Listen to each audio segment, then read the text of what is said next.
St Mary's Centre is one of 35 sexual assault referral centres in the country. It was the first in the UK, and it's a place for people who've experienced rape or sexual assault, whether they're adult or children, to come and receive the support that they need.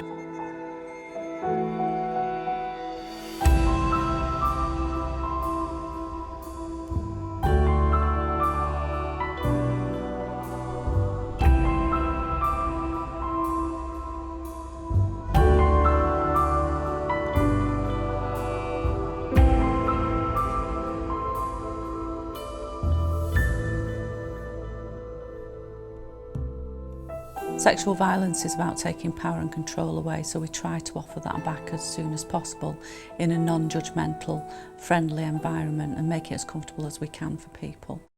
We also offer a 24-hour advice and information line, so if anybody's unsure about what to do, they can contact us directly and we can offer them some choices at that point.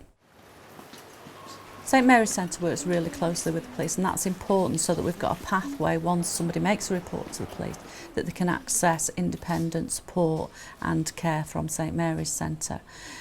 People can also come here if they don't want to make a report to the police, and we can offer them some choices around what happens next.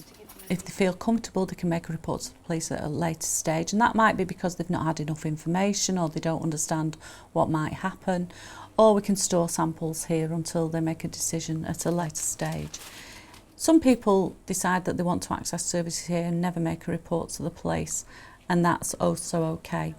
In working with the police, then we can advise them on best practice around victim care, we can help them improve their investigation standards, and they can help us to understand the criminal justice process better so that we can explain that to victims in an independent way.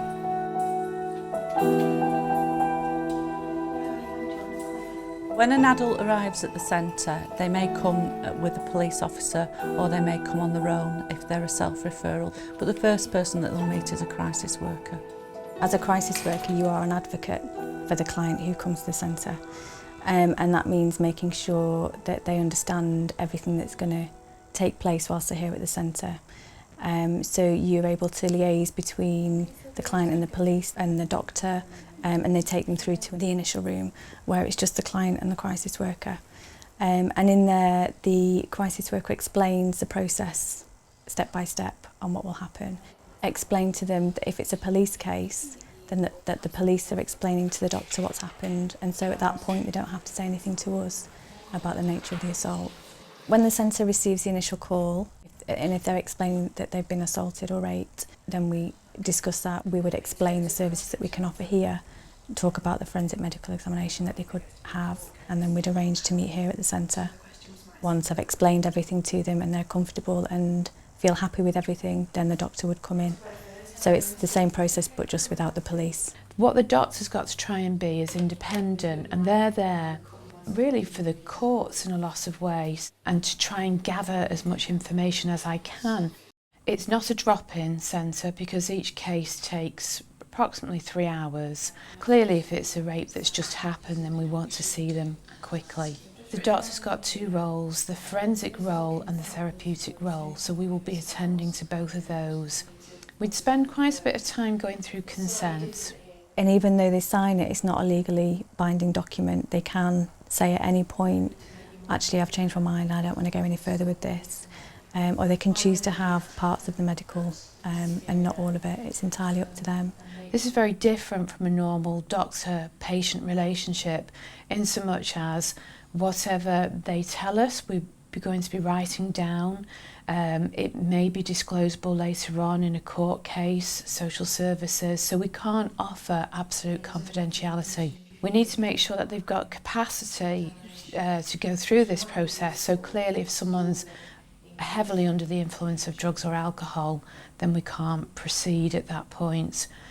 If it's somebody who's got permanent loss of capacity, it's not going to improve over the next few hours, the doctor would be making an assessment about whether to proceed in their best interests. Some of the questions can be a bit intrusive, so it's about trying to make them comfortable and giving them the reason, I need to know this.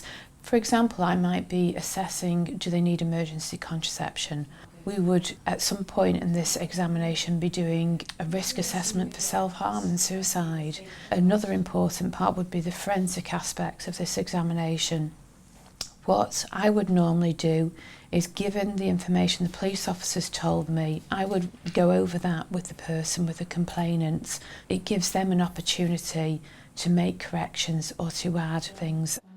I then need to go over information such as, have they washed, have they bathed, have they changed the clothes, have they cleaned the teeth, have they had anything to eat or drink, anything that might influence the results of any samples that we take. If the assault had happened some time ago and we were worried about drug-facilitated sexual assault, then we need to consider things like hair samples. We'd also be keen to know whether there'd been an early evidence kit.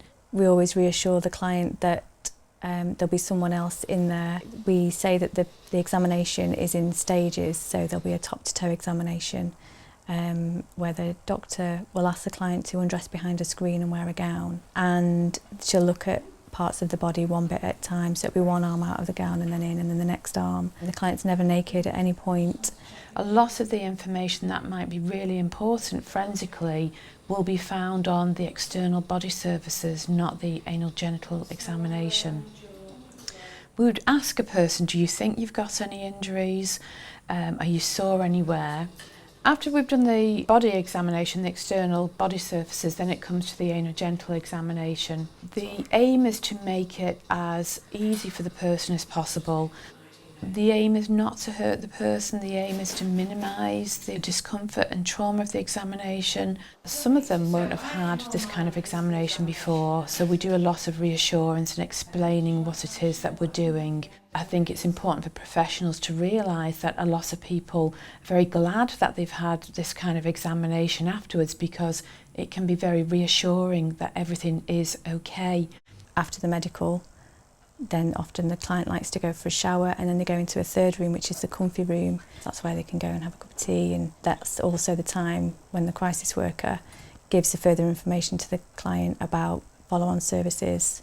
The doctor will then spend a considerable amount of time making sure that the notes are completed correctly, that the forensic samples are all written up correctly, and that they're bagged correctly. If it's a police case, then they would be handed over to the police officer at the end of the examination. If it's a self-referral case and forensic samples have been taken, they're all stored at St Mary's in our freezers, and we have a policy that they would be stored for 7 years. The doctor would then spend a couple more minutes with the person, just rechecking with them. Is there anything that I haven't explained properly? Is there anything you want to ask me? I would then do a brief letter for the attending police officer. This is not a statement, it's a very brief note for the investigating officer, what I understood the details of the assault to be, and briefly what the examination findings are. There's a whole host of reasons why we would do a medical examination. Always remembering it's not just forensic, it's the medical, therapeutic, psychological aspects of the service. We're there to help them, but we're there as an independent witness for the courts.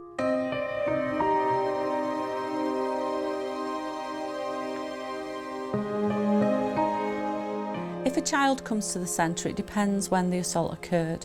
If it's a recent assault, then we will see them very quickly, but in a time that's suitable for that child. If the assault happened sometime in the past, then we can book them an appointment into a clinic, so we might not see them immediately, but we will start preparing them for that. So a child advocate will get in touch with the child and family, explain what's going to happen, just so that they're aware of who they're going to meet when they come here. It is a very distressing situation for both the child and the family, but we try and allay any anxieties right from the outset. Anybody under the age of 17 who comes through the centre will be referred to our safeguarding team. We cannot offer complete confidentiality. They will be informed of that policy, and if they choose to carry on with the attendance here, then we will inform our safeguarding team of their attendance and also write to the GP and let them know. The child advocate can become involved a long time before a child actually gets here for an examination, so the process starts right back at the beginning with strategy discussions, so we can go to those with social services and the police when they're held. I think it's really important that a member of a health professional is there. You can imagine sometimes family circumstances dictate that children feel very vulnerable after they've disclosed. It depends who the perpetrator is. The whole family may have been ripped apart by the disclosure. So it's about making sure that the child and the family can work together and have the opportunity to explore how it's impacted on them. Sometimes when children are offered an examination here, families just have no idea what that might be. So it's about getting in contact with the family beforehand just to make sure they understand what the examination is and what we can offer, and make sure they have a choice in what happens to them and their children. And the first thing that we do when their family arrive is that we say it's not about what mum wants, it's not about what police officer wants or even what the doctor wants, it's about what that child is comfortable with. So we put the control safely back in the child's hands. A child advocate will support the child and the family through not just the immediate stages but also the follow-on stages, and facilitate discussion with the other professionals involved. So that might be social services and police officers. So if a social worker is concerned about what might happen to a child and they need to explain to the family, they can get the child advocate involved at an early stage. If we're dealing with young children, it's really crucial that the doctor and the crisis worker act as a team. So responding to the individual needs of that child and the carers as well, because they often come with lots of worries, concerns. A lot of people worry that this is going to be an abusive process. That certainly is not our intention. When they do arrive, it's important that whoever's got parental responsibility attends with the child. We've had situations where that hasn't been considered and an examination can't go ahead. It's really crucial that the police come with as much information as they can about the alleged assaults. If the child's had a video interview beforehand, if that's possible in the historic cases, then that's really useful. But clearly in some of the acute cases, there won't be time for that, and it's more important we get on with the examination.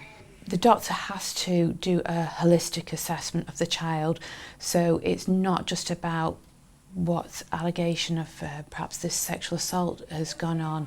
What we do know with a lot of child cases is that abuse doesn't happen in isolation, in so much as quite often with sexual abuse there might be physical abuse, emotional abuse, neglect. We're doing a whole assessment of this child, so background of schooling, health. For the children with consent, we will be doing a DVD recording of the anal genital examination. For young children, we are not putting things inside the child. The doctor would make an assessment about whether we should be doing screening for sexually transmitted infections. If it's an acute case, then we probably won't be, but any historic child cases, we would be doing screening at that point. We've had children that have tested HIV positive, so clearly it's important to know this and to get them the right treatment for that. Sometimes disclosures dictate that children and their families are placed in difficult situations. So it's about negotiating with different agencies really, and liaising with different agencies in order to make sure that that child is supported in all areas of their life. We often say to clients that the support doesn't end here on the night, it does continue. For as long as the client wants us to be involved with them, we will keep contact with them. Offer them the further support, the counselling that we offer here, if that's something that they want to access. The primary focus of counselling is the impact of the assault. If it's an acute case and it's just recently happened, there's a particular impact, which is compatible really with post-traumatic stress disorder. Well, that'll involve the client feeling generally out of control. They'll be experiencing a lot of emotions, probably find it very difficult to make sense of them, they'll be overwhelmed. For me, it's trying to help them accept and acknowledge that, to normalise that process, because it is a particular response, it's a normal response to an abnormal event. We basically try and plan an ending. So round session 4, if the client wanted to work on, we'd recontract further sessions, but if they felt that it was coming to a natural ending, we would work towards that. And that really is about trying to find a way of integrating the experience into the life. With acute cases that are going through an investigation, that might be enough to start, but of course the process is quite long. So if there's some contact made later on by the police, you know, to tell them where they're up to, whether the case or the file's gone to see the Crown Prosecution Service or whether a decision's being made, it might bring everything else up to the surface. So then we might get a call, you know, can we re-access? What I'd be doing then is I'd be tempted to involve the independent sexual violence advisor, because usually at that stage it's a lot of questions and clarification around the court process. You know, sometimes the cases do go to court, sometimes children feel that they're supported by mums and dads, but actually who's supporting those mums and dads in court? So it's about being there for the child and the family as well. Sometimes if the case has gone to court, it might be that they get a guilty verdict and everybody expects that, you know, you'll be happy and everybody expects that that's the outcome that you want. But actually children don't necessarily want a guilty verdict. Sometimes children just want the abuse to stop. Well, we were one of the first centres to have a centre support worker to provide that practical support around the criminal justice process, called an independent sexual violence advisor. But it's important to remember that the criminal justice process isn't the only route, and for some victims that's not a route that they want to take. My role is support, and that's supporting men, women and children, 13 and above, in cases of the children who've been raped or sexually assaulted. And that would be right from the start. If they come through for a forensic examination, they'll be offered my service. When it first happens and they first tell the police, there's lots of activity, there's lots of phone calls from the police, and then suddenly that will go quiet, and you know, while the police are doing the investigating, and often they just feel on their own really, they don't know what's going on. So it could be support through the police video interview, or the written statement if they choose to do a written statement rather than a video. It might be that I am an intermediary between them and the police officers if they've not heard anything from the police, and ultimately supporting them through the criminal justice system. Although I work really closely with the police on behalf of the client, I'm not a police officer, and you know, that helps the client, I think, to say that it's not the police. I like to come with them to do a pre-court visit to get them familiar with the courtroom and the video link room, and also the witness service, because often they don't know, they think they're going to be coming to court and the defendant's family are going to be sat outside. So I think it's reassuring them that they're not going to be anywhere near any of the defendant or the defendant's family. There's lots of anxiety that comes around coming up to the court, not only with the client but with the client's family. I think the biggest anxiety for clients is if they get themselves so worked up to that part of the trial and then something might happen, it gets adjourned. And that's really difficult for them. And often with an adjournment, it's not in a week or 2 weeks, it's a few months down the line. So again, it's sort of trying to keep them on board, because that could be the time when they think, no, I don't want to do this. The main thing is the communication. If they know what's happening up front, then they can deal with that. It's when they don't know. It's important to remember that sexual violence is a multi-agency issue, so it might include social care, police, voluntary sector organisations, St Mary's Centre, as well as other healthcare professionals. People who've accessed St Mary's Centre have talked to us about their experience of having one service that can coordinate the response to what's happened to them. One of the things that they talk about is that it's such a negative experience, but because they've been able to access the service here, then something positive has come out of that. I think a child advocate makes a huge impact on families' lives who come through the centre, and I don't think we can underestimate that. The fact that there is somebody solely there just for that family, because within a police investigation there's lots of demands placed on families and children, and you know, they're asked to come here, they're asked to come there. So it's really important that the family have someone there who's independent and somebody who will listen to them and liaise with other agencies on their behalf if they don't feel able to. What we have noticed over the years and over the thousands of cases that we've seen here at St Mary's is that the person who walks away after the examination is a different person than when we first see them. So the fact that we've spent time with them, we've listened to them, we've gone at their pace, we've given them respect is hugely beneficial, no matter what happens with the rest of this investigation. If the team here can have a positive influence on somebody's recovery and the outcome of something that's so negative, then that makes this service absolutely invaluable.